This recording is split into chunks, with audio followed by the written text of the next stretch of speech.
चवळीचे दोन प्रकार असतात. एक बारीक चवळी असते आणि एक मोठी चवळी असते. पण बारीक चवळीला खूप टेस्ट असते म्हणून मी ही बारीक चवळी नेहमी आणत असते. आता मी भिजायला तर ठेवली नव्हती म्हणून मी कुकरला शिजायला लावली. कुकरमध्ये होऊन जाते.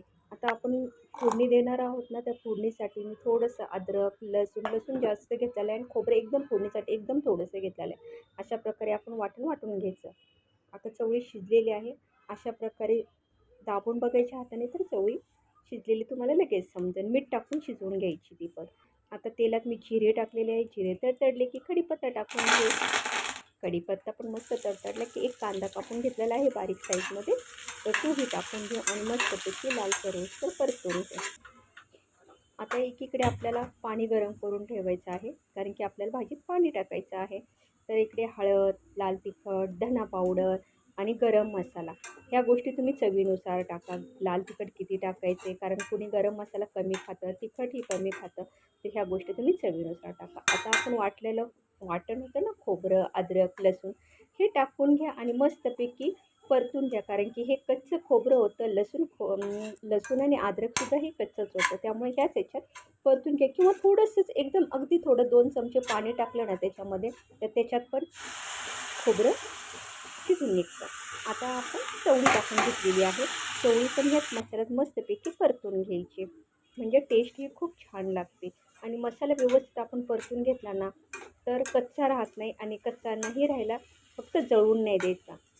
आणि व्यवस्थित परतून झालं की आपण त्याच्यामध्ये पाणी टाकून घेऊ. गरम गरम पाणी टाका, म्हणजे तरी थोडीशी का होईना चांगली येते. आणि मी नेहमीच्या भाज्याला मी तेल जरा कमीच टाकते, फक्त नॉनव्हेजला वगैरे मला तेल लागतं, त्याला मी टाकतच असते. अशा प्रकारे 10 मिनटं लो फ्लेमवर शिजून द्यायचे, म्हणजे तरी पण येते. आणि नंतर मी हा शेंगदाण्याचा कूट टाकलेला आहे. 2 चमचे जवळजवळ शेंगदाण्याचा कूट टाकून झालेला आहे. परत शेंगदाण्याचा कूट टाकून झाला की 10 मिनटं लो फ्लेमवर परत ठेवून द्या, म्हणजे तयार झालेली आहे आपली चवळीची रेसिपी. अशा पद्धतीने तुम्ही नक्की करून पहा. घरामध्ये सगळ्यांना आवडणारी ही रेसिपी आहे आणि साधी आणि सिंपल आहे. नक्की ट्राय करा. आणि चवळी ही आरोग्यदायी आहे. चवळीमध्ये प्रथिने, फायबर, जीवनसत्व, खनिजे, अँटीऑक्सिडंट इतर घटक आढळून येतात. चवळी खाण्याचे अधिक फायदे असून ती शरीरासाठी अधिक गुणकारी आहे.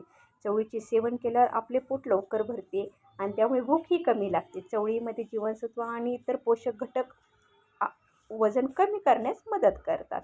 व्हिडिओ आवडल्यास लाईक करा, शेअर करा आणि व्हिडिओवर नवीन असतात तर जरूर सबस्क्राईब करा आणि बेल आयकॉनची घंटी वाजवायला विसरू नका. माझी रेसिपीची व्हिडिओ तुम्ही खूप रोज आवडीने पाहता, याबद्दल मनापासून तुम्हाला धन्यवाद. भेटू आपण उद्याच्या रेसिपीमध्ये. बाय.